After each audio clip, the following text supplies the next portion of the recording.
Coming up on Tech Tonight, the men's basketball team officially has a new coach. And a celebrity couple has a baby on the way. Find out the details next.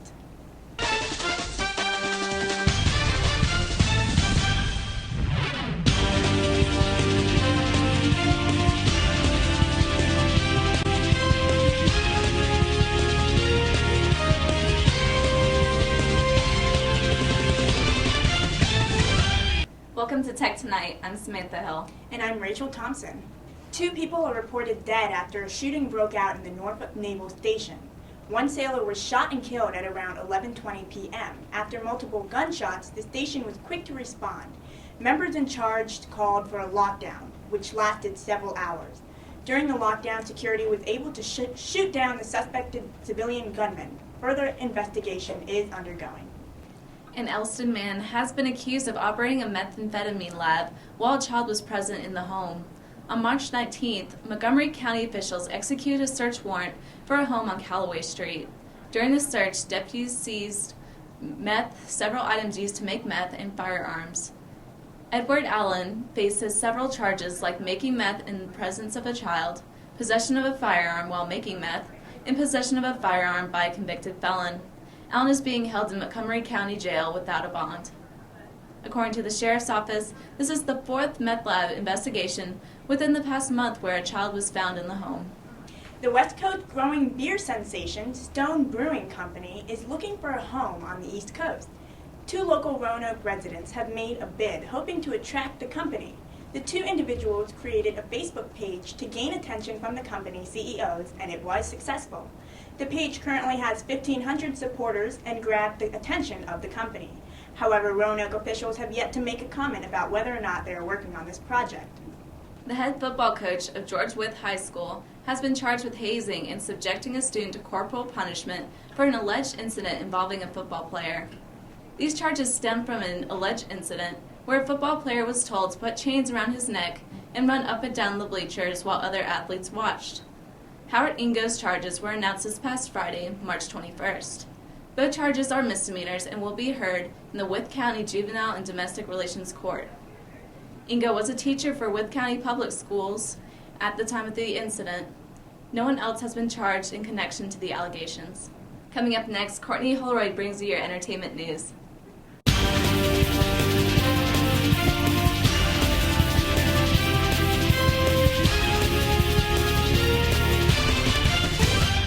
Welcome back. I'm Courtney Holroyd with your entertainment news. Ashton Kutcher and Mila Kunis are 2 of Hollywood's most celebrated it couples, and it's been a big year for the That 70s Show sweethearts. They're engaged and pregnant. In February, photos surfaced of the starlet wearing a giant new sparkler in her ring finger, and sources were quick to imply that the wedding was on its way. Ashton and Mila have talked about getting married for quite a while. They're incredibly happy together, a source said. While it was only a few short weeks after the alleged proposal that the stars announced they're also expecting their first child, that was fast. Seeing as they're 2 of the most attractive people on the planet, I know the whole world is eager to see the baby they make. Hopefully it's a boy so he can date Kim Kardashian's daughter because Lord knows no one else will want to. Vogue is known for being the elite of all magazines, the classiest it can get. If you're a Hollywood actor, then you haven't made it until you've been on the cover of Vogue. It's widely known that Kim Kardashian has long time coveted the position, but has never been able to get her greedy little reality TV star fingers on it. That is until she started dating Kanye West and had a baby named after an airline, and all of a sudden she was deemed famous enough to grace the cover. The photo has been widely criticized, however, with funny men James Franco and Seth Rogen spoofing the picture, and celebrities such as Sarah Michelle Gellar voicing their negative opinions. Well, I guess I'm canceling my Vogue subscription. Who's with me? Gellar tweeted. I'm with you, Sarah Michelle. I'll do whatever it takes to stop keeping up with those freaking Kardashians. I think we can all agree that Jennifer Aniston is one of the world's most beautiful women. She was flawless in Friends, rocked a variety of haircuts, and has shown us all that yoga and Pilates really do work when you're 40. So how does she stay so hot? Apparently by using makeup from the 90s. Oh. Aniston said, quote, I'm a bit of a pack rat. I've had makeup in my drawer for nearly 10 years that I should probably get rid of.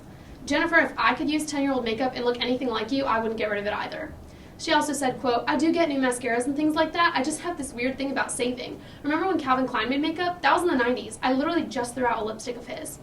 Maybe not the most sanitary way to keep your makeup game strong, but hey, anything goes when you're as legendary and beautiful as Jennifer Aniston. Coming up next, Rachel Thompson brings you your news around Virginia Tech.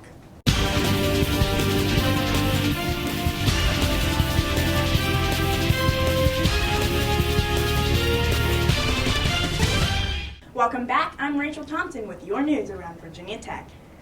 Communication professor Sam G. Riley III passed away March 19th at age 74. He died of health complications with his family by his side.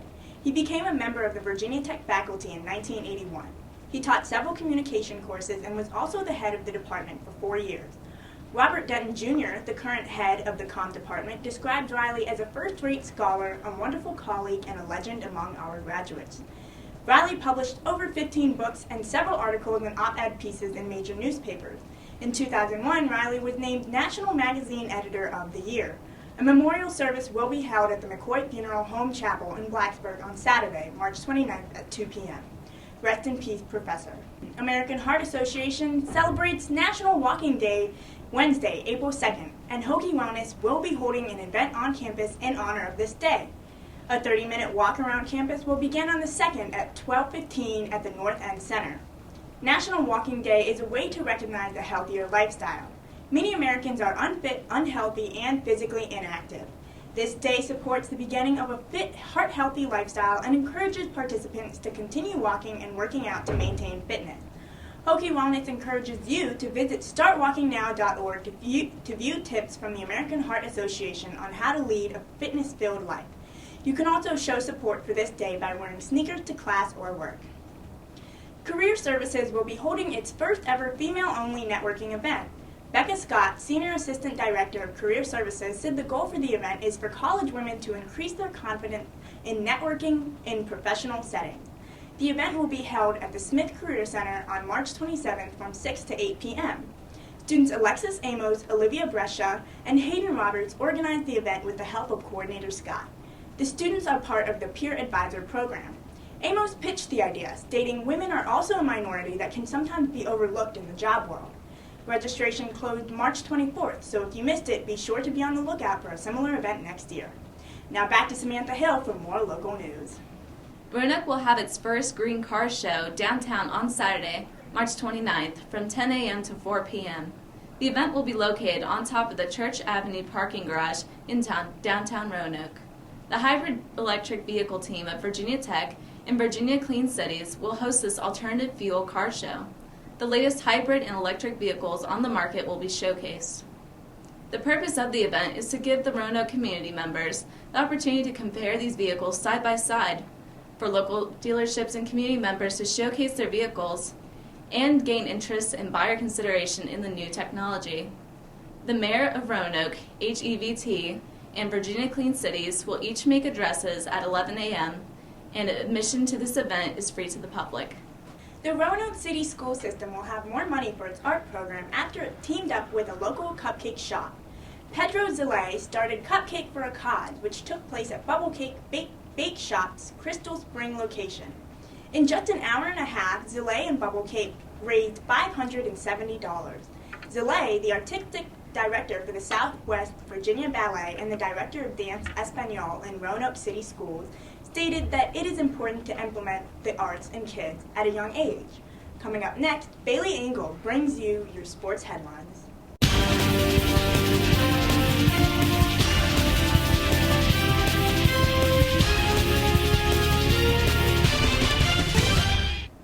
Welcome back. I'm Bailey Engel with your sports headlines. Despite not being a part of all the March Madness, Virginia Tech basketball just made a huge move to get them there in the future. Former Marquette coach Buzz Williams made his first appearance as the Hokies head coach yesterday in front of thousands of fans in Castle Coliseum. Williams explained that he accepted the job offer from AD Whit Babcock for the challenge of competing in the ACC and restoring the program of the last-place Hokies, despite it being a pay cut from his old job at Marquette. In 7 seasons at Marquette, Williams won 139 games while also attending the NCAA tournament 6 times. It is rumored that VCU coach Shaka Smart will be his replacement at Marquette, who was just eliminated from the NCAA tournament by Stephen F. Austin last week. Warren Buffett won't have to worry about paying anyone $1 billion for the perfect bracket this year. Last weekend's March Madness was littered with upsets. Number 3 seed Duke and Coach K were eliminated in the first round by Atlantic Sun champion Mercer, despite out-rebounding the Bears 33-24. Bill Self and the Kansas Jayhawks were also sent home after losing to 10-seed Stanford in the second round, after a disappointing 4-point performance from potential one-and-done Andrew Wiggins. Two of the most surprising wins of the tournament came from 11 seed Dayton, who followed their upset of state rival Ohio State with a win over basketball powerhouse Syracuse, sending them to their first Sweet 16 in 30 years. Last week, former Eagles quarterback Michael Vick signed a one-year, $5 million deal with the Jets after 5 seasons in Philadelphia.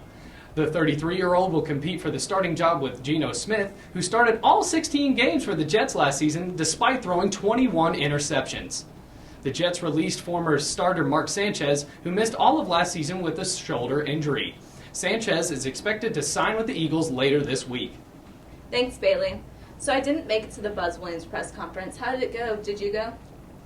I didn't. Oh, I made it, and it was great. Buzz actually carried the crowd really well, and he led the crowd in this huge chant. And I actually got a picture with him afterwards. really? Yeah, he was a little sweaty, but he was a little annoyed too. But it was great to get a picture with the new coach of Virginia Tech. So I was very excited. I did watch it on the news, but I bet it was much more exciting in person. I saw the chant and everything. It Yeah. was incredible. That's awesome. Yeah, well, that's it for Tech Tonight. I'm Samantha Hill. I'm Bailey Engel. And I'm Rachel Thompson. Thanks for watching, and be sure to tune in next week.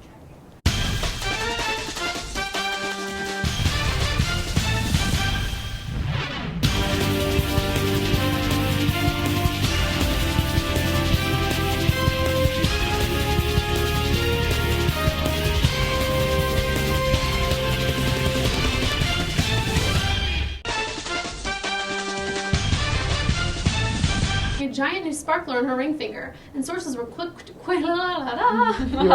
Thanks, Bailey. I can't believe Mila Kunis and Ashton's cut. I can't believe it either. Thanks, Bailey. So did you guys hear about Mila Now I know y'all are excited about Mila Kunis and Ashton Kutcher having a baby. I'm so excited. yes. I mean, that thing's gonna be so beautiful. That was They can't good. hold themselves together.